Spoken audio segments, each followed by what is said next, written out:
Postcréditos de Gangnam Style. De su video. Suena bastante bien. ¿Cómo es ese? ¿Te acuerdas? Es El muy baile? difícil, a mí nunca me salió. A mí sí me salió. Es demasiado físico de tanto.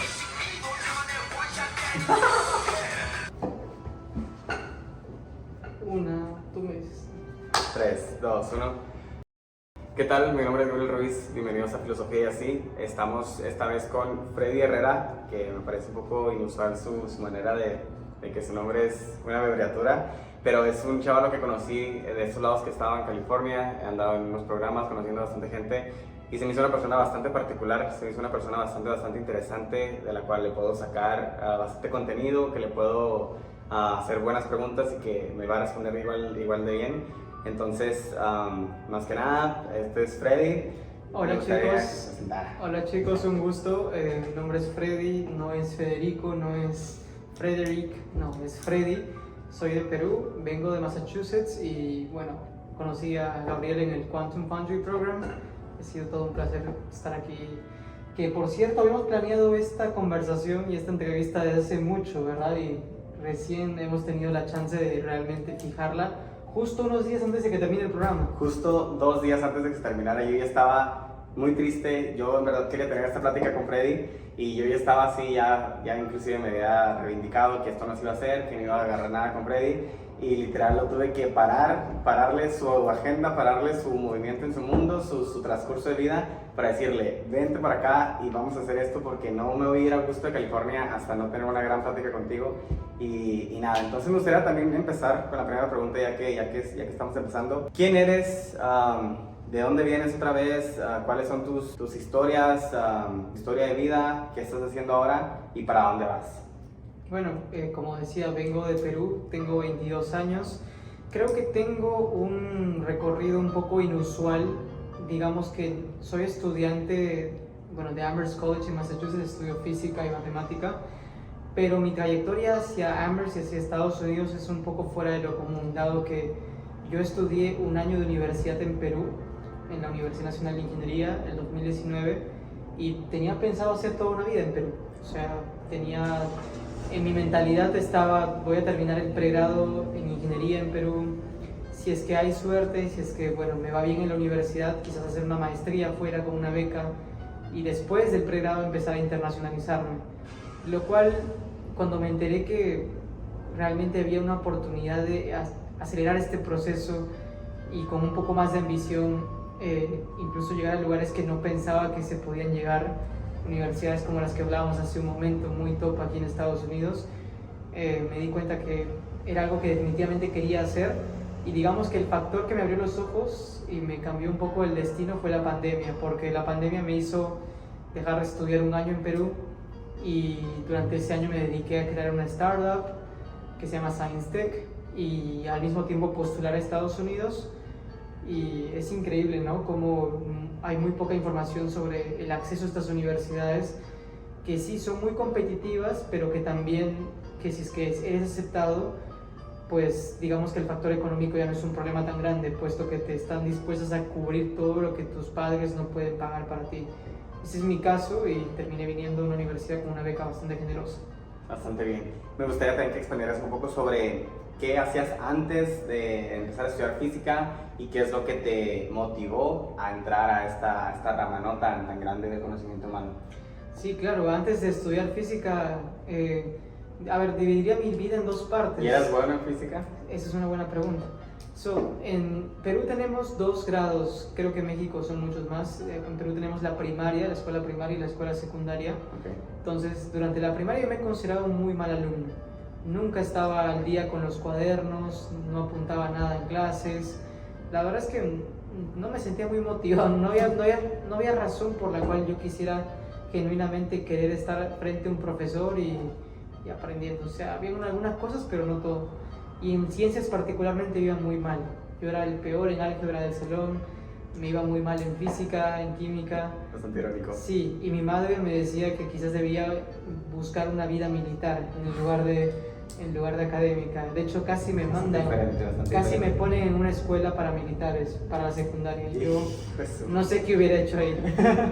Pero Luego empecé la secundaria, que fue un cambio de escuela para mí, significó un cambio de ambiente, de amigos. Y digamos, muy determinante. fue determinante porque encontré el grupo de amigos que siento que necesitaba. Un grupo que me hacía sentir que el colegio no era solamente, digamos, algo que tú disfrutas socialmente, sino también académicamente. Y empecé a ser más curioso en la secundaria, porque ya las clases de física pasaban de memorizarse un par de fórmulas a entender por qué diablos realmente estoy usando estas fórmulas. ¿Por qué funcionan y cómo hicimos cómo las descubrimos, cómo se hace todo el contexto? Totalmente. Y realmente tomar ese paso y estar seguro de que tu respuesta es realmente algo que es conciso con las ecuaciones, tu interpretación física es concisa con las ecuaciones, toma un tiempo. Y creo que es algo que mucha gente en Perú y en América Latina, creo que en todo el mundo en realidad, no se toma el tiempo de buscar. Por ejemplo, en la cinemática, en física, las ecuaciones del movimiento rectilíneo uniforme, con aceleración constante, aceleración variada, son fórmulas que si tú te pones a pensar y buscar de dónde nacieron, estas hacen del cálculo. Sus demostraciones están en la integración, en la diferenciación, entender la velocidad como el cambio de ritmo de la posición en el tiempo y la aceleración como el cambio de la velocidad en el tiempo. Y entonces ya empiezas a entender un poco de cálculo, y así es como yo me metí en el cálculo, estando apenas con 14 años probablemente, empezando la secundaria. Wow.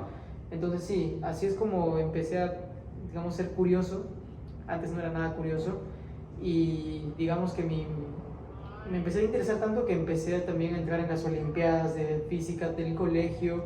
Fui creciendo a nivel nacional, luego a nivel internacional. Entonces todo camino de un chico que se convirtió de ser un ocioso a un nerd total. Y eso fue lo que, digamos, marcó mi vida secundaria, un nerd absoluto.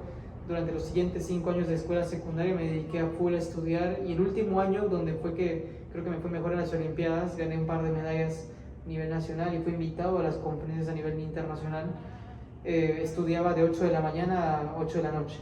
Bastante interesante, y muy interesante cómo es también como el procesamiento mental que uno tiene, y cuál es la personalidad que uno se refleja en sí mismo, o sea, quién soy, ¿no? Ya después de haber ganado todo esto, después de desenvolverme en todo esto. Primero que nada, sí me gustaría decir que es también muy placentero de cierta manera. Nosotros como humanos nos gusta darle el sentido o darle una explicación al mundo. Y hace poco, después de que me puse a leer bastante este libro de física, que contiene pues casi toda la física que hemos estado estudiando estos 2 años, nos dan bastantes explicaciones sobre muchas cosas, y es muy placentero en vez de irte a buscar a Google el porqué de las cosas o cualquier cosa, sino que ya con los propios fundamentos que ya tienes tú en la cabeza, crear conclusiones, como tú dices, que son consistentes con el mundo y que son consistentes con las leyes que tenemos, y estar acertado. Es bastante gratificante poder explicar ya en métodos diferentes la física y las propiedades del mundo. Continuando a lo que me dices, ¿no? De que fuiste como de cierta manera a ser esta persona un poco ociosa, un poco aburrida de la vida, sin mucha curiosidad, y de repente te volviste esta persona que, oye, soy capaz de hacer todo esto, soy capaz de tener todos esos trabajos, de tener la consistencia, la disciplina, el amor por el conocimiento. ¿Cómo se te hace a ti que se refleja a tu visión propia de ti mismo? Es decir, ¿tú cómo te ves? ¿Te crees que, porque a veces uno puede pasar por inseguridades como cualquier otra persona, de que no soy suficiente, o puede tener a veces inclusive hasta la realidad alterada en el sentido de que uno se cree hasta a veces más poderoso de lo que es? ¿Cómo haces tú o cómo trabajas tú con este reflejo propio, ¿no? Con la persona que se levanta en el espejo y se ve todos los días? ¿Cómo trabajas contigo mismo el tener como este tipo de habilidad para ser alguien genuinamente sabio? Ok. Bueno, pues esa habilidad ha ido cambiando con el tiempo también. Hoy día, por ejemplo, yo soy una persona que, sí, de nuevo, mi vida tiene etapas, pero hoy en día creo que me he vuelto mucho más humilde cuando sé de lo que soy capaz, sé lo que valgo, sé que a veces estoy en entornos donde la gente me percibe como alguien muy inteligente, o quizás que está un poco a un nivel superior en cierto modo. Y lo que he aprendido estos últimos años es a ser más humilde al respecto, y sí, definitivamente mostrarte como alguien que está bien, está satisfecho con lo que sabe, de sus capacidades, pero también de inspirar a los demás. He pasado de tener un rol de chico inteligente, que le gusta alardear de eso y competir con los demás, porque crecí en un ambiente muy competitivo en la secundaria, a pasar a ser el que inspira, en este caso a los más pequeños y también bueno, a cualquier persona que conozco. Siempre trato de buscar como una conversación desde la cual tanto yo quiero ser inspirado como me gusta a mí también inspirar a otras personas. Sí, ese soy yo ahora, pero de chico, con las inseguridades y cómo me veía, pues, a ver, te lo voy a resumir en una pequeña anécdota. En la secundaria, yo era el peor de la clase en inglés. Okay. El peor. En el curso de inglés, el profesor tenía 3 categorías de alumnos y nos ponía como en un póster. Estaban los de la verde, como un semáforo, ¿no? Verde, amarillo, rojo. Y tenía amigos que eran muy buenos en inglés desde que empezó la secundaria, lo hablaban casi como perfecto. Yo, la verdad, nunca tuve interés por el inglés, si no fue que empecé a estudiar porque mi mamá me obligó a estudiar en un instituto. Y realmente siempre estaba en el color rojo el semáforo. El profesor, básicamente, si me preguntaba algo era para dar el ejemplo del que no sabía en el No, y lo es condenar al estudiante, ¿por qué hacen eso? Sí, y a mí no me gustaba para nada. Pero hoy en día que estoy en Estados Unidos, todo lo que hago es en inglés, estudio, presento la información en la investigación que hago. Y mis amigos que, bueno, digamos, se burlaban de mí en el colegio, ahora ven eso, pues digamos que te da un poco ese conocimiento de que esas inseguridades que tienes, pues realmente hay algo que sí puedes hacer al respecto para cambiarlas. No es algo determinante y que va a estar ahí contigo toda tu vida. Okay. Pero lo que sí trato de hacer es como, cuando te sientes inseguro de algo, hay que aprender a abrazar esa inseguridad primero. No se trata de simplemente no reconocerla o reconocerla y sentirte mal. Es cualquier noticia mala que tengas o problema contigo mismo, hay que saber abrazarlo, aceptar que eso existe, que está ahí, que hay gente que va a ser mejor que tú en algunas cosas, pero tú luego enfócate en lo que eres bueno. Y sí, pues yo nunca tuve problemas de autoestima porque esos que se burlaban de mí en inglés, quizás yo me burlaba de ellos en matemáticas, sí, exacto, o en física. O sea, reconocer también las habilidades y propiedades que uno tiene y que puede hacer más grandes, ¿no? Que puede exorcizar, que puede hacer uno grandes cosas con las propiedades como humano, porque de alguna manera pues todos tenemos las 2 manos, todos tenemos el cerebro, todos tenemos algún cierto tipo de estabilidad, ¿no? Para poder expandirnos sobre alguna ramificación.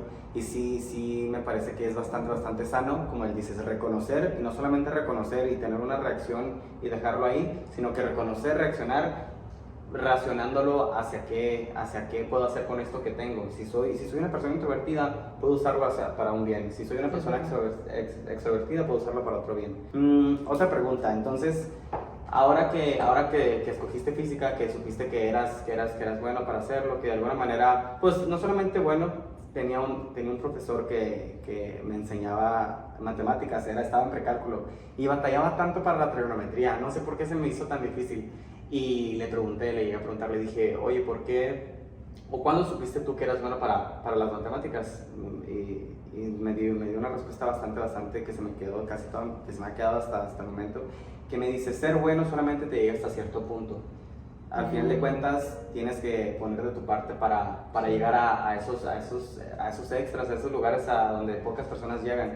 Entonces, ¿tú qué tanto estás dispuesto a sacrificar para llegar a esos lugares que pocas personas llegan? ¿Qué tanto estás dispuesto a proponerte y a cambiar o a sacrificar otras cosas de tu vida por conseguir un objetivo que tú meritas como algo grande, como algo que debe ser conseguido? Pues fíjate que hay una frase que dice: el fin justifica los medios. Y yo solía creer bastante en eso y solía ser una persona que concentraba todos sus esfuerzos para el objetivo que quiere, pero absolutamente todo. Pero al mismo tiempo eso me hacía una persona que se cuidaba mucho del futuro. Quería tener todo planeado al centímetro, al milímetro. Por ejemplo, las clases que tomo en la universidad, cómo me van a ayudar a hacer esta carrera que quiero. Cuando vine a Estados Unidos quería ser un físico teórico. Okay. Sí, soñaba con ser como Feynman. Sí, me encantaba mucho la teoría de cuerdas. Y eso es la razón por la cual en primer momento decidí estudiar física. Uh-huh. Ahora, Yo creé un horario de primer semestre hasta el último semestre, un plan de estudios, porque en mi universidad yo puedo elegir los cursos que tomo, no es como que tenemos una currícula que debemos seguir todos, es más libre. Bastante bien. Entonces, lo que pasó es que esa currícula la creé antes de incluso haber empezado las clases para todos mis años de estudio. Desde el primero hasta el último. Desde antes de empezar el programa de estudios, sí. Y ese horario o ese programa, calendario, ya lo he cambiado en los años como unas 10 veces por lo menos. O sea, pasé por empezar queriendo ser un físico teórico, luego me di cuenta que no era lo suficientemente inteligente para ser un físico teórico porque la matemática que se necesita es muy alta. Es demasiado. Sí, y luego quise ser un físico experimental. Así que trabajé en un laboratorio de física experimental que hace computación cuántica basada en los spins, que no me gustó tanto, la verdad, y no me inspiraba, así que seguí buscando mi camino. Y luego encontré la fotónica, las comunicaciones cuánticas, pero principalmente la fotónica, que es el campo más general de esto, y me encantó. Y realmente quienes hacen más impacto en fotónica son los ingenieros. Entonces, ahora estoy tratando de transicionar hacia la ingeniería. Y bueno, respondiendo a tu pregunta, recuérdame cuál es la pregunta. Pues la pregunta se basaba, ¿qué tan consistente, qué tanto quieres sacrificar o estás dispuesto a sacrificar para obtener lo que quieres? Sí, como te digo, el hecho de haber cambiado este plan de estudios como 10 o 15 veces me ha enseñado que la vida tiene un grado de flexibilidad y que a veces no necesariamente todo lo que planeas va a ser como quieres. Exactamente. Hay que dejar un espacio para el libre albedrío, que es algo que no tenemos control. Ajá. Pero que al fin y al cabo, si haces las cosas bien, todo va a estar bien. Tengo un profesor que me enseñó esto en el pasado spring en Amherst, profesor de Colombia que estudió su pregrado en Colombia, luego hizo la maestría en Europa, Wow. Doctorado en Estados Unidos. Es un trotamundos. Sí, no, hombre. Y lo que nos dice es, todo va a estar bien. Estás en una universidad buena, te esfuerzas lo suficiente, todo va a estar bien. Entonces es algo que he aprendido un poco a controlar, ya no estar tan obsesionado con el destino, sino hay que darle un cierto grado de libertad, ¿no? Entonces, sí, ya no trabajo, digamos, con la misma abstinencia que antes, pero sí con la misma consistencia. Eso está bastante bien lo que dices, porque es entender de que el mundo, en pocas palabras, no es justo. El mundo, lo menos que es justo y no se va a acomodar a tus deseos como humano, sino que el universo solamente refleja una completa indiferencia hacia tus deseos de vivir, hacia tus deseos de crear, hacia tus deseos de cualquier cosa. El mundo que hemos creado ya como nosotros humanos es para propulsar esos deseos como humanos y poder hacerlos más realidad, o de perdida limitar esos deseos como humanos en base a lo que nosotros podemos alcanzar. Porque el mundo como tal no te da el dinero que quieres, ¿no? El dinero no crece en los árboles. O sea, este tipo de deseos humanos son bastante propios, es decir, de que no están ahí sueltos en la naturaleza para irlos a agarrar. Entonces, el entender esa flexibilidad, ese libre albedrío, esas cosas que se te escapan de tus manos, es bastante interesante o bastante bueno el entenderlo, porque inclusive llegas a no decepcionarte tanto en la vida. Cuando te pasan cosas que no llegas a querer, que no llegas a estar satisfecho, no solamente obtienes una mala cara porque la vida no te salió como quisiste, sino que entiendes que inclusive puede llegar a ser una oportunidad, así como los mercadólogos, ¿no? Las personas que son de finanzas, que dicen que cuando pasa una pandemia, cuando pasa algo malo, en vez de verlo como una catástrofe se puede ver como una oportunidad, ¿no? De negocio. Entonces, hasta cierto punto puedes llegar a ser igual, de que en este tipo de flexibilidad del mundo, en donde el mundo no es como tú quieres o se te escapa de las manos, pues encontrar esas diferentes situaciones en las que puedes vivir. Pues sí, esas cualidades que describí al comienzo son un poco de una persona perfeccionista que quiere tenerlo todo al milímetro, pero mira, ahora que también estoy en ingeniería y que trato de un poco moverme hacia la industria también un poco, he aprendido que uno de los valores que las empresas más rescatan y aprecian de los jóvenes hoy en día es la resiliencia. Eso es súper importante, saber cómo lidiar con el fracaso, porque toda la vida vas a lidiar con que los planes no salgan como tú quieres. Hay personas que se frustran cuando esto sucede y terminan como yendo para abajo y las cosas van en peor, pero cuando ya te acostumbras un poco a entender ese grado, hasta qué punto lo que no te sale está dentro de lo que pudiste haber planeado, creo que es una habilidad muy importante a adquirir. Si no hay éxito sin fracaso. O sea, tú sabes cuántos ejemplos podemos dar de la bombilla de Edison. Él creó, no recuerdo exactamente qué dispositivo creó, pero lo testeó por lo menos unas 10.000 veces y no fue sino hasta el 10.001 que le salió correctamente. Pues se dice que las escaleras o los pasos que damos para el conocimiento se están siendo convertidas sobre miles de fracasos por debajo. Es decir, de que para que esto saliera exitoso se tuvo que tener una cantidad inmensa de fracasos para llegar al resultado final, ¿no?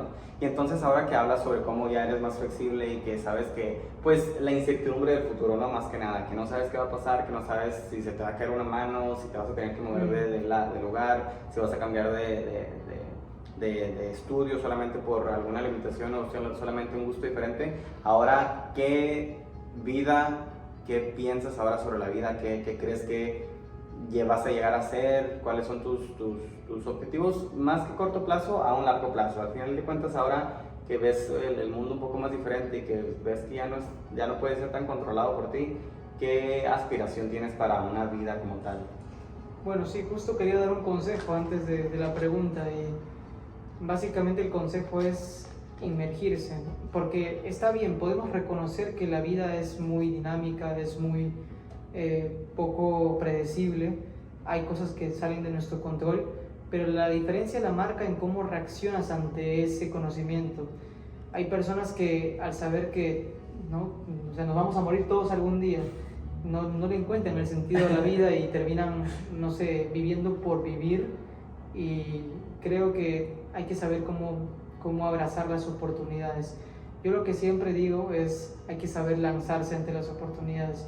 Un consejo que una profesora me dio en una escuela de ingeniería en Perú, durante el año que estudié, fue, incluso si es que tú no sabes cómo hacer un proyecto, digamos que una empresa te propone, te dice, hey, tú eres ingeniero, te necesito para hacer esto y dime si eres capaz para contar contigo, te contratamos y cerramos el trato. Y lo que nos dijo es, incluso si no estás 100% seguro de lo que vas a hacer o cómo vas a hacerlo, tú di que sí nada más. Di que sí, que luego justamente esa etapa tuya en la cual encuentras un problema del cual no tienes ni idea por dónde atacarlo y vas por diferentes caminos, autoaprendizaje, todo lo que pasa en la investigación, día a día estamos en un programa de research, muchas veces no sabemos cómo atacar un problema de investigación, entonces es bastante aprendizaje autóctono que tú haces, independiente, para ver por dónde atacar el problema. Entonces, siempre lanzarse las oportunidades es mi consejo. ¿Y cómo se relaciona esto con la pregunta que me hacías? Pues lo que busco para mí, ya tengo toda una carrera un poco trabajada en la parte de investigación, en la parte de industria, y dada esa experiencia que tengo, no me estoy cerrando exclusivamente a una de las dos, sino que estoy intentando abrazar ambas oportunidades y lanzarme. Estoy postulando a empresas como Microsoft, como Amazon a finales de año, para ver si consigo un empleo en tecnología el próximo año. Entonces es un camino. Yo creo que mis cualificaciones no son tan, en este lado de la industria, no son tan espectaculares como una persona que ya ha estado pues cada verano trabajando en una empresa, pero igual siento que hay algo que puedo por lo menos luchar, y creo que de cierto modo también me veo con la capacidad de trabajar en una empresa como esta, como soy el tipo de persona que buscan. Entonces me lanzo, por más que no esté completamente seguro, me lanzo. Y lo mismo en la academia, en el lado que estamos ahora mismo en este verano, en la investigación. Hay oportunidades de hacer maestrías afuera, doctorados, incluso aquí en Estados Unidos. Entonces quisiera no cerrar las oportunidades a eso tampoco, sino abrazarlas y lanzar. Entonces ese es un poco el consejo que quiero darle a la gente. Encuentras la oportunidad, que el mundo está repleto de oportunidades, justo hablábamos de eso hace un rato, lánzate, no tengas miedo, y no es sino hasta que lo intentas, y el proceso de aprender a ser aceptado en un programa como Quantum Foundry, o ser rechazado de un programa, que te ayuda a tener esa experiencia para seguirlo intentando.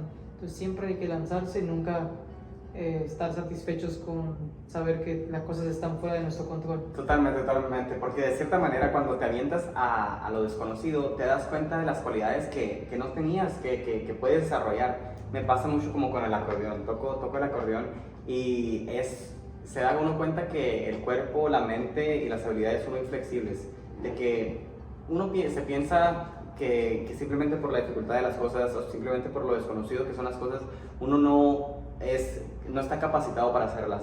Pero así como llegué a aprender a tocar un instrumento, así como llegué a aprender a aprender física, llegué a hacer todo este tipo de cosas, son como músculos, son como cosas que se van,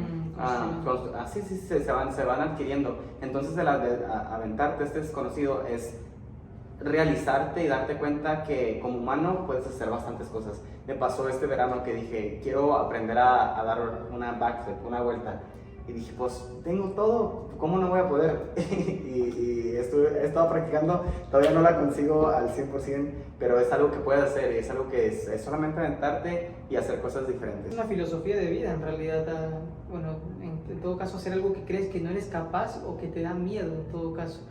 Tenía una ex enamorada que siempre me enseñó como esta filosofía, si te asusta algo, yo te animaría a intentarlo. O sea, inténtalo y ese proceso de superar ese miedo es algo que no se repite muchas veces en la vida. Por ejemplo, el surfear. A mí no me gustaba surfear, de hecho le tenía miedo al mar. Ella me obligó básicamente a tomar una clase introductoria y luego hacerlo por mi cuenta de manera independiente. Uf. Y ya hoy en día soy capaz de montar tabla solo. Qué suave. Sí, y así también tengo muchas experiencias con volar, siempre tenía miedo a estar en un avión. A ver, hablando más de retos académicos, tenía miedo a ir a otro país. Cuando estaba en Perú y notaba que existían universidades como Harvard, MIT, los veía como súper tan lejanos y decía, no, para ir ahí tengo que estar demasiado preparado, tengo que hacer mi pregrado aquí, ser el mejor, luego hacer una maestría en un lugar, así ir escalando de paso a paso, pero realmente dar a veces ese paso agigantado no cuesta mucho más que si no intentarlo. Y a veces puedes tener suerte que das esa conexión de Perú. Yo pensaba, primero tengo que estar en Latinoamérica, luego crecer Europa, luego Estados Unidos. Lo veía como muy en la cima Estados Unidos. Y ahora mi percepción ha cambiado un poco. Creo que si desde pequeño te animas a dar ese paso, puedes conseguir cosas que no esperabas. Es entender de que de alguna manera u otra es maximizar tus capacidades para dar ese paso extra y sentirte suficiente de cierta manera. O sea, por más que sepas que hay personas mejores que tú, que vivieron otras cosas, que tienen más suerte que tú, que pueden tener más suerte que tú, la suerte, por al final de cuentas, es difícil de medir y se puede dar la oportunidad, como tú dijiste, que te des esa conexión, que simplemente por ser en el lugar correcto, en el tiempo correcto, se te dé las oportunidades. Y es lo que te iba a decir también. ¿Qué crees que alguien puede hacer para maximizar esas oportunidades? ¿Qué consejos les darías como para que estén en el lugar correcto, en el momento correcto? ¿Qué pueden hacer para tener ese set de oportunidades y expandirlo? Porque limitaciones va a haber muchas y como lo estamos diciendo, siempre hay cosas que se te escapan de las manos, pero pues de alguna manera puedes planificar cosas y puedes usar tu mente para ser un poco más cuerdo. ¿Qué crees? ¿O simplemente suerte y la suerte, igual que las otras cosas, se te escapa de las manos? Bueno, de esto conversábamos justo hace un rato, ¿no? Fuera de cámaras estábamos hablando de cómo a veces hay que tener iniciativa para poco a poco llegar al camino. Realmente es toda una cuestión de iniciativa, me parece. No esperar a que, como a Newton, te caiga la manzana en la cabeza para entender que la gravedad existe, sino tratar de buscar las oportunidades, porque como conversábamos, oportunidades hay, es increíble. Creo que Estados Unidos particularmente es un país que busca esto, dar oportunidades, y esas oportunidades pues no están para todo aquel que existe en el planeta, sino sería un país superpoblado Estados Unidos y demasiada gente quisiera venir. Hay que tener unos filtros, ¿no? Y hay filtros académicos, hay filtros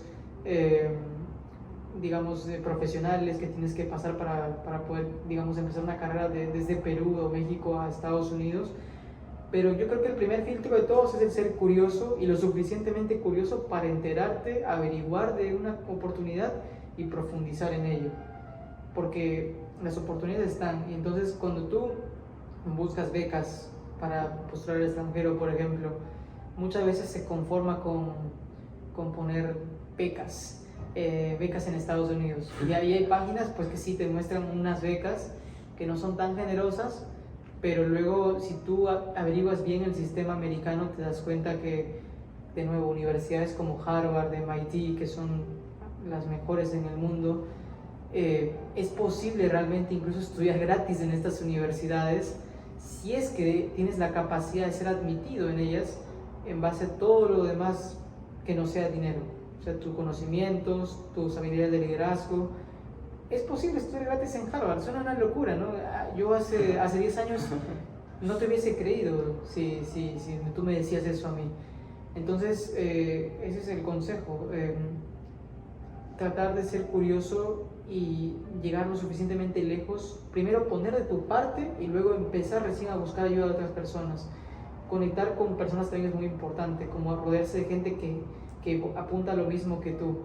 Cuando postulas a otro país, hoy en día en Perú hay una red de chicos que tienen como sus programitas de ayuda mutua. Wow. Entonces ya son una comunidad de personas que en conjunto postulan, sí, compiten entre ellos, pero también se apoyan e intercambian información. Eso cuando yo postulaba, 2020, durante la pandemia no existía ni una organización, no había nada de ayuda, entonces era más complicado. Hoy en día es más fácil informarse y sí, creo que eso es lo que un mundo globalizado busca, ¿no? Traer oportunidades para los demás, y es increíble cómo las puedes encontrar simplemente a unos clics de distancia. Es increíble y suena irreal como lo estamos platicando, como el tú venir para acá, el yo estar aquí en California.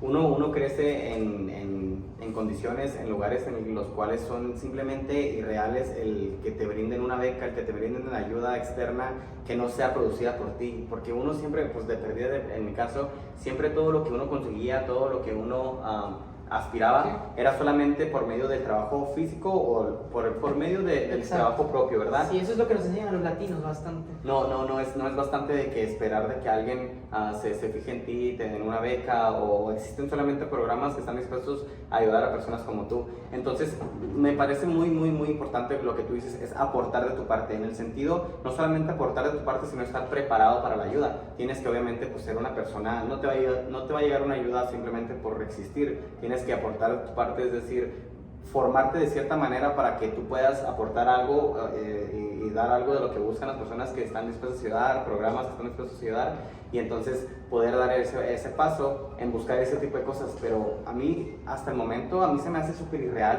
estar aquí en esos espacios, conocer a gente como ti, conocer a personas fuera de estos programas, estar en California, estar en lugares donde te pagan la comida, te pagan el lugar en el que estás, porque son cosas inimaginables, ¿verdad? Son cosas bastante que de perdida para nosotros son bastante raras. Esta entrevista va a ser un poco diferente. Quiero preguntarte, ¿y tú cómo te enteraste del Quantum Foundry? Yo me enteré del Quantum Foundry porque yo trabajo con un profesor, es la cabeza del departamento de física.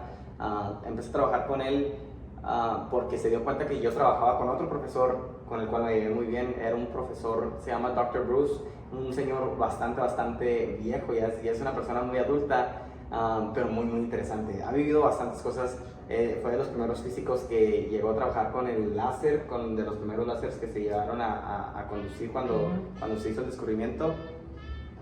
Y es una persona que tiene mucho que hablar. Entonces yo, lo curioso que soy, lo mucho que me gusta a mí pues preguntar, a mí me encanta hablar con personas adultas, fue que tuve una tan buena relación que fue que me introdujo hacia el profesor con el que estoy trabajando ahorita, y él tiene una conexión, me imagino, con este lado, y me trajeron para acá. Eso es importante, construir relaciones. Eso del networking no es solamente hablar con alguien, pedirle su LinkedIn y conectar. Eso no es todo. Realmente hay que construir relaciones con la gente en el trabajo, relaciones profundas. Relaciones profundas, que se te queden en la cabeza lo que esa persona te dijo, lo que platicaron. Porque yo voy siempre dispuesto a tener una conversación si se da, claro, tampoco no hay que forzar lo que no es natural. Dar ese paso a preguntarle cosas, inclusive a veces de que, oye, ¿cuántos hijos tuviste? ¿Qué es lo que piensas sobre tú, la vida ahora que estás tan grande? ¿Qué es lo que has aprendido? ¿Qué es lo más loco que has conocido? ¿A qué lugares te has ido? ¿Qué lugar te gustaría vivir? ¿Qué lenguaje? Cosas un poco más humanas para que la persona tenga un poquito más de conocimiento, que no solamente eres una persona que se viste formal y estás dispuesto a hacer lo que ellos digan, sino que también eres una persona que es curiosa, y esa curiosidad inevitablemente hace que la persona te piense a ti como que eres un aspirante, que te gusta estar donde estás. Sí, solo para aclarar eso, lo del vestirse formal, ¿por qué estoy así vestido? Es porque hubo un evento de presentación de póster. Entonces, no es que yo ando vestido así todo el tiempo y está haciendo referencia a la formalidad. Para cambiar un poquito el camino de la conversación, me gustaría preguntarte sobre las personas. ¿Cómo es tu relación o cómo sea? Pues ahorita en este presente, más antes, tal vez no, porque pues uno va cambiando bastante, ¿no? Como de las personas, pero en estos momentos, en este presente espacio-tiempo, ¿cómo tú ves a las personas? ¿Cómo eres criticón de cierta manera o te abres mucho a tener una conversación habitual con cualquier persona, o cómo es que tú creas estas relaciones con personas? ¿Con quién decides hablar, con quién no decides hablar, o siquiera piensas en eso? ¿Esperas que las personas se te acerquen, tú te acerques a las personas? ¿Cómo te relacionas ahora con personas, no solamente en el ámbito académico, sino en tu día a día? Bueno, yo creo que es muy natural para cualquier ser humano que es nuevo en una región, que se acaba de mudar de un estado a otro, de un país a otro, buscar un lugar al que pertenecer, ¿cierto? O sea, es importante tener un sentido de pertenencia en una comunidad. Esa comunidad, evidentemente, yo la construí en Massachusetts, ya llevo 3 años viviendo ahí. Entonces, tengo una comunidad, y luego, cuando me tocó salir de Massachusetts por primera vez, que ya era el segundo gran cambio de mi vida, venía de Perú a Massachusetts. ¿Y no había salido de Massachusetts? No, todo un año, claro, prácticamente 2 años, porque, a ver, mi primer año de universidad lo terminé en el verano, entre ese primer año y el segundo, hice un programa de investigación dentro de mi misma universidad, entonces no fue realmente un cambio.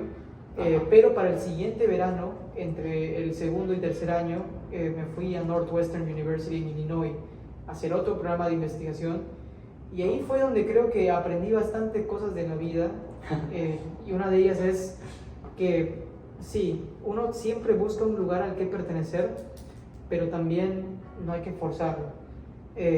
Aprendí a distinguir entre compañeros de trabajo y amigos, sobre todo en el mundo de la investigación. Como estudiante de pregrado te toca muchas veces trabajar en un laboratorio con todos los estudiantes siendo de doctorado o maestría, y tú siendo el único chavo, como ustedes dicen en México.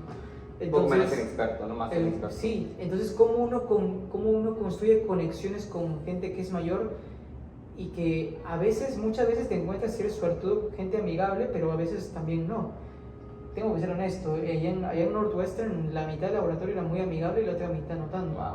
Y lo que he encontrado aquí en California, que es ya mi tercera experiencia de investigación, tercer verano, entre tercer y cuarto año de universidad, es que aquí hay un sentido más de profesionalismo en lo que es el trabajo. El trabajo es el trabajo, y realmente no he visto mucho, ni en mi laboratorio ni en otros laboratorios, personas que construyan conexiones fuera del trabajo. O sea, no veo mucho esa amistad, pero obviamente como persona estudiante de pregrado interno, como el Quantum Punch y nosotros que somos todos de pregrado, creo que la conexión tiene que ser pues el lado amigo con tus pares, los que están como a tu nivel, se podría decir, o en tus mismas condiciones, del estudiante de pregrado nuevo en la investigación.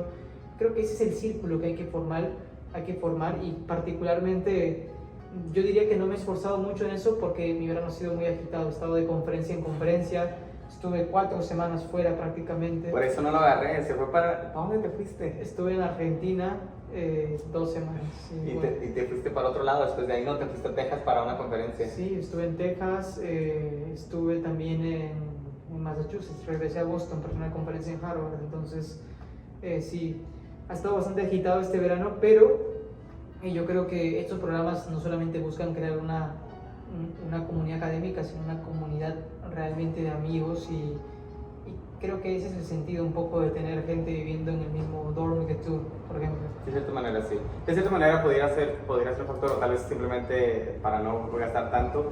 Es muy interesante lo que dices sobre la pertenencia, ¿no? Sobre cómo un humano inevitablemente gustase siempre de pertenecer o ser reconocido también más que nada, ¿verdad? Porque cuando estás en un grupo, tú eres lo que la persona piensa de ti y tú lo que piensas que esa persona piensa de ti.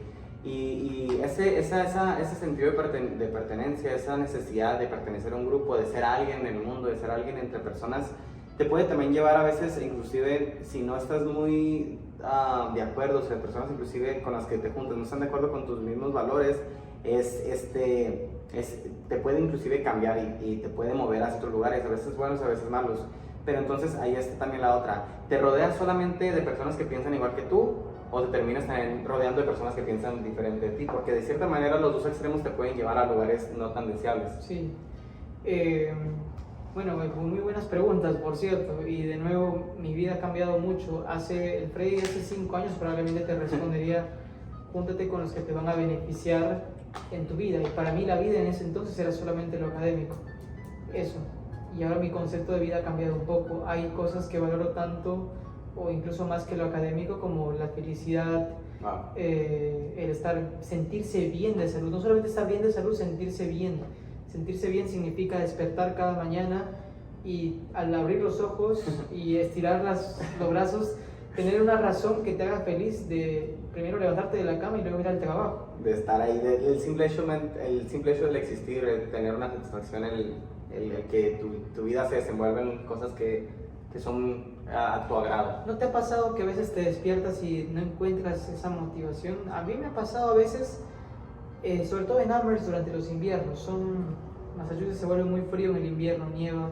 Ajá. Y como consecuencia la gente no sale mucho a, digamos, hacer vida social dentro del campus, sino se quedan en sus dormitorios o... Por el frío. Sí, por el frío, evidentemente. Entonces, cuando ya no hay tanto esa comunidad vibrante que suele haber durante la primavera, la época soleada, yo creo que un lado de mí se apaga inevitablemente. Idealmente todos, no sé tú, pero yo siempre busco tener una vida como balanceada en aspectos social, también deportivo.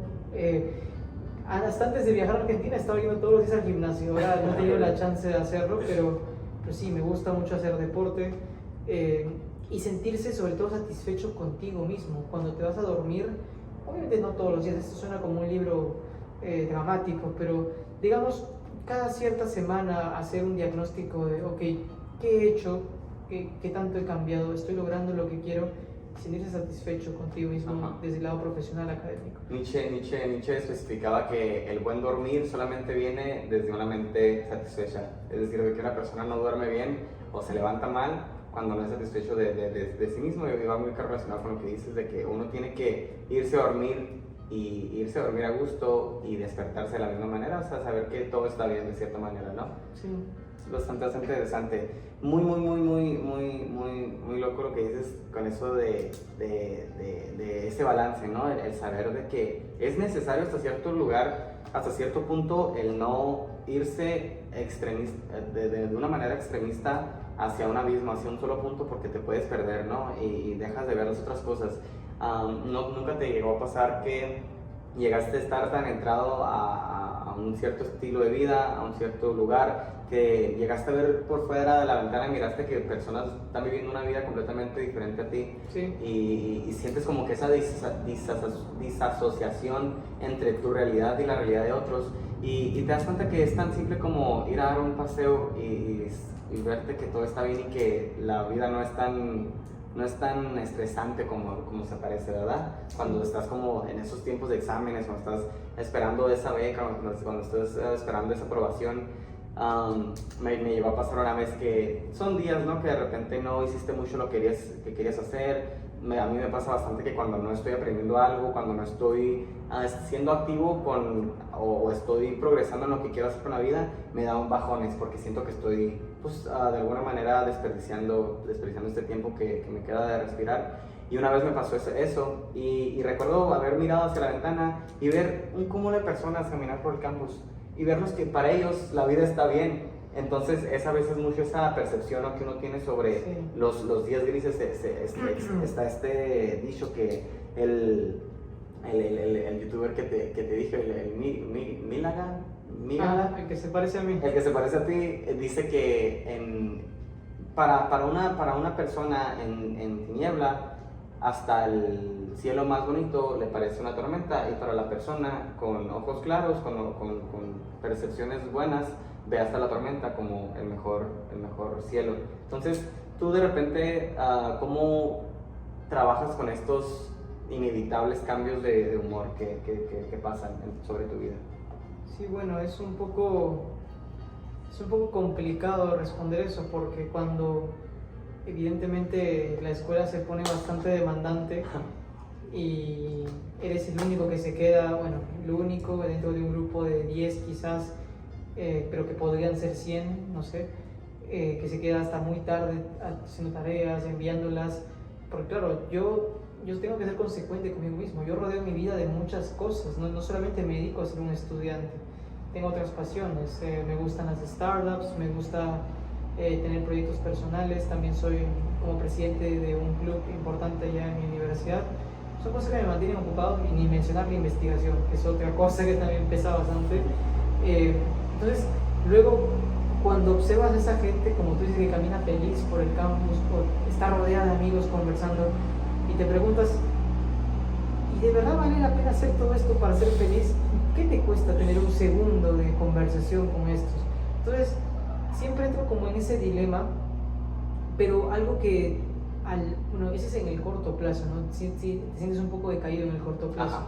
Pero a largo plazo sí se nota realmente la diferencia de haberte quedado unas horas más trabajando que otros, porque luego encuentras estas oportunidades que por ejemplo, hoy en día es muy fácil para mí escribir un correo a un profesor y buscar, digamos, una oportunidad en su laboratorio o trabajar. Sobre todo en el mundo académico hay mucha flexibilidad, y eso pues no solamente se da porque escribes el correo, sino porque tienes como todo un historial de cosas que has hecho que quisiera alguien querer que te sumes a su equipo. Entonces, yo creo que sí vale la pena hacer los esfuerzos, pero sin llegar a un extremo enfermizo. Ya cuando la salud mental empieza a deteriorarse y sientes que no eres feliz ningún día. O sea, yo sí he llegado a tener un poco eso, y empecé a hacer terapia un tiempo en la universidad, que es gratuita, por cierto. Bueno, es una universidad muy competitiva la que estudio, entonces los estudiantes se deprimen muy seguido. Y yo fui uno de ellos en algún momento. Ya ni llegaba a tener ganas de ir a clase, faltaba clases, me quedaba a dormir hasta unas 5 horas más en mi cama. Pero simplemente por el sobretrabajo que realizabas. El sobretrabajo, el hecho de sentirme incomunicado con las personas de mi alrededor, el aislarte. Sí, es algo duro un poco, pero siempre trato de como compensar eso con las cosas que hago. Por ejemplo, la investigación, quieras o no, te junta con gente. A veces no tanto para congeniar en el aspecto social, pero ya está ahí la persona. Está ahí. Y le escuchas comer, y le escuchas respirar, y ya de perdida eso te brinda una familiaridad de que no estás solo. Como presidente de este club del que te hablo, también llego a interactuar con personas en cosas que me hacen feliz. Entonces, si no encuentro la felicidad de manera, digamos, directamente, como hay gente que...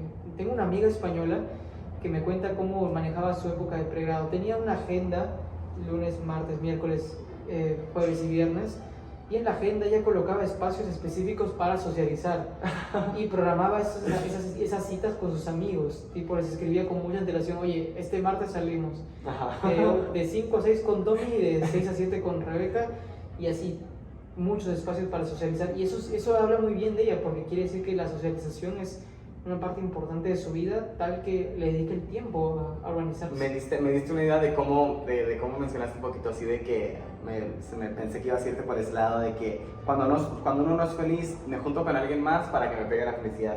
Porque de cierta manera puedo ver que eso funcione. Es decir, de que si te sientes desanimado, si te sientes un poco triste, el ir con alguien que está genuinamente feliz, que te muestra una sonrisa, que ríe, que te cuenta chistes, de alguna manera te pega esa felicidad. Es como la risa, cuando un grupo de personas se ríe, hasta tú sin haber escuchado el chiste te da como algún tipo de sentimiento hasta de risa. Entonces veo que también puede ser un método de que, oye, si me siento bastante presionado, si me siento aislado, el simple hecho de estar rodeado de personas que no están tan estresadas, que no están en el mismo plano que yo de sentimental, me pueden ayudar a salir porque me aterrizan en el sentido de que mi percepción no es la percepción absoluta, es decir, de que no es la única manera en la que puedo ver o sentirme.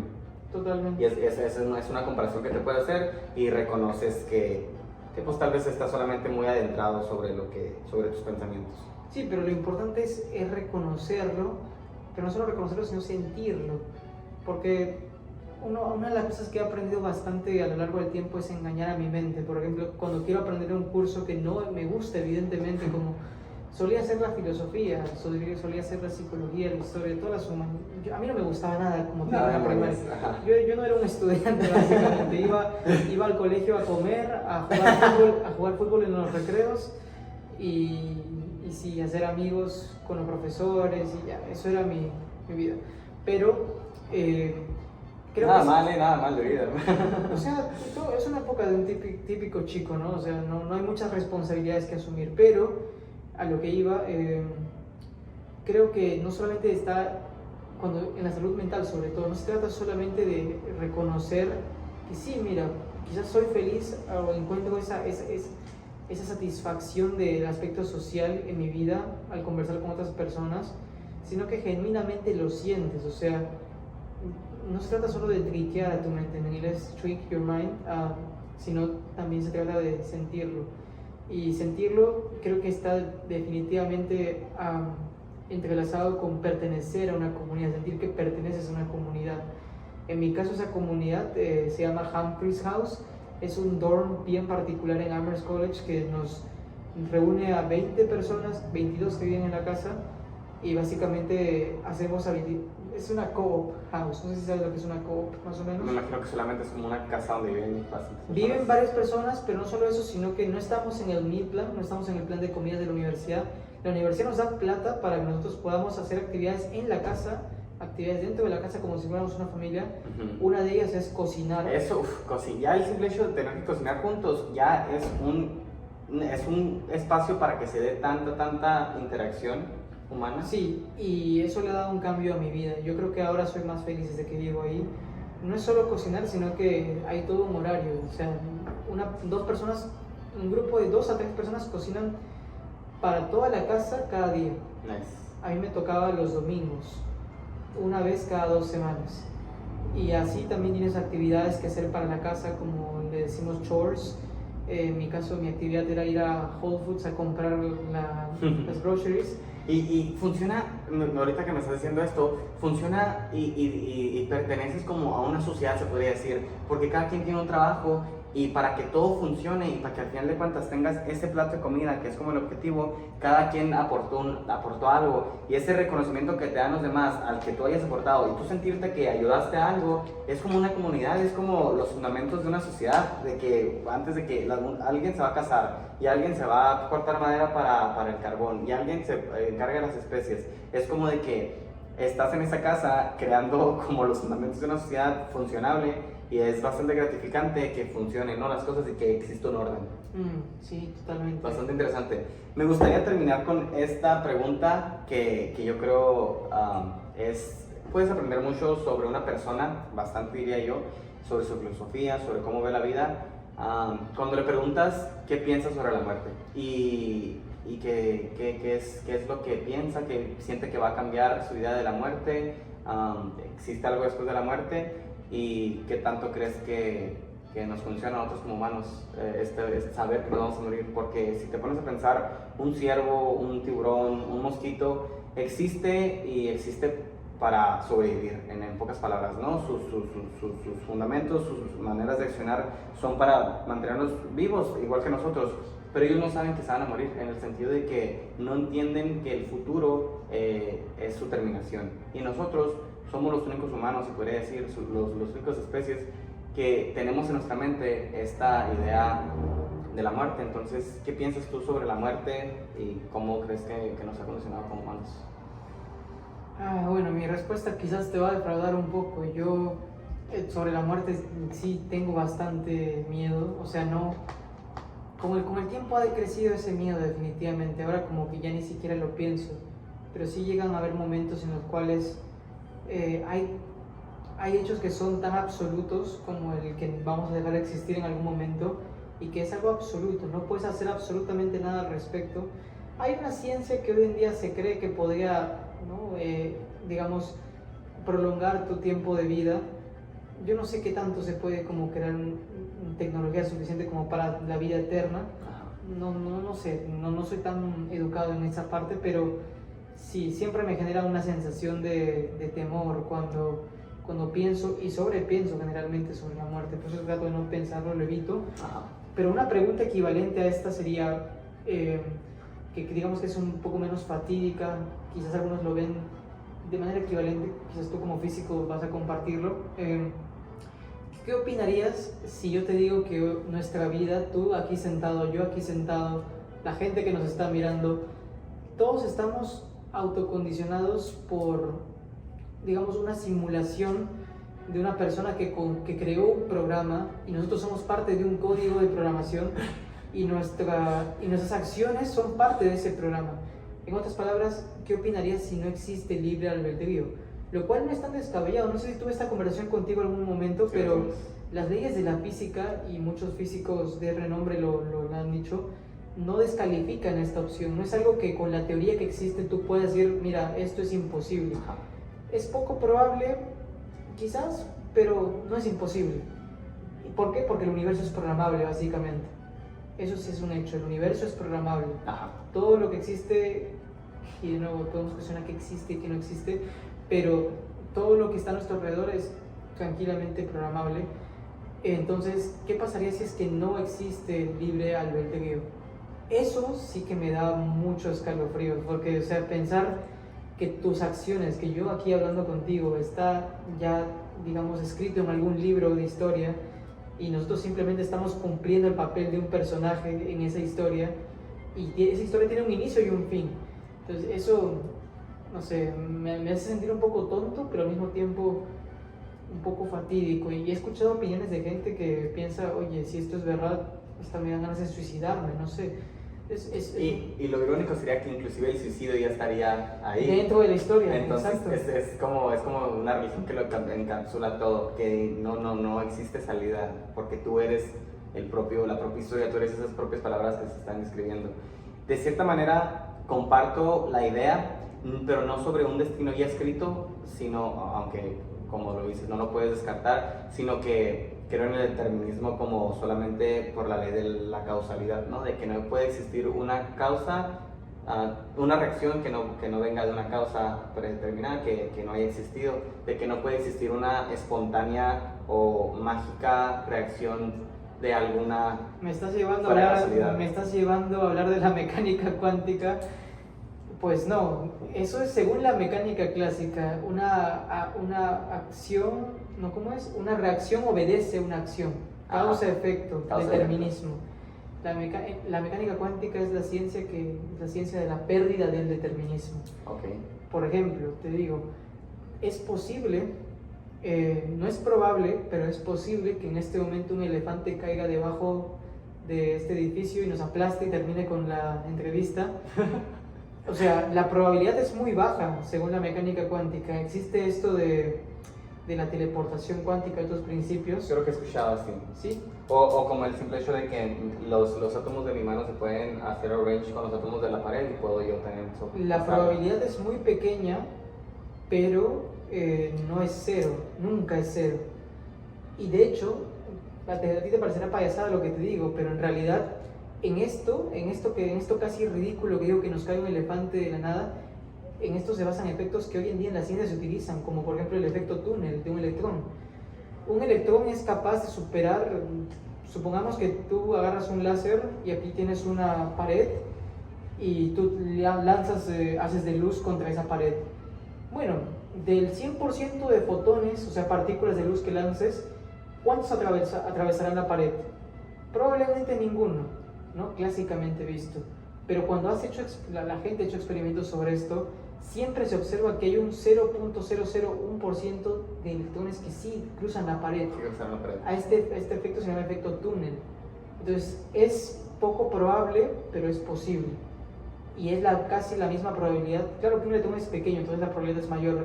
Es mucho más probable que esto ocurra que un elefante macroscópico caiga encima de nosotros. Pero a lo que me refiero, no estás violando la ley de causalidad, porque tiene que existir el electrón para que pueda darse el fenómeno. Y no es como que, Bueno. y no es como que el electrón pase por la...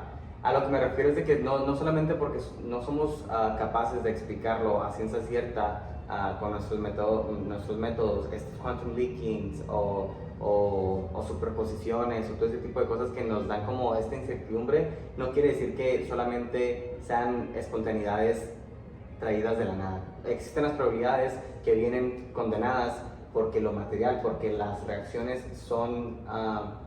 hacen que esto sea posible, es decir, de que no tuviéramos quantum leaking si no existiera el electrón, como si no existiera estos fenómenos que pasan Y eso en la nos, mecánica cuántica. eso nos llevaría pues a ver cómo una cosa existe a raíz de otra y si encuentras una relación causa-efecto, pero en algún momento se va a detener. ¿Crees Sería el Big Bang. Ahora, Pues esto sí. es un campo abierto, esto es un campo abierto de la física. ¿Qué ocurrió antes del Big Bang? Y es algo que está abierto, la física teórica lo estudia y no hay una respuesta definida. Entonces, no hay. mira, para concluir, y ya que somos gente de física aquí, tú y yo, la mecánica cuántica es una teoría incompleta. No sé si te lo comenté alguna vez. sigue siendo incompleta, sí? ¿Por qué es incompleta? Porque justamente hay fenómenos que no logramos entender completamente, como qué ocurre en un agujero negro, cuando se cree que cuando un objeto entra hasta lo más profundo de un agujero negro, pasa el horizonte de sucesos. Se cree que puede pasar, que un agujero negro es también un agujero de gusano que te lleva a otra dimensión.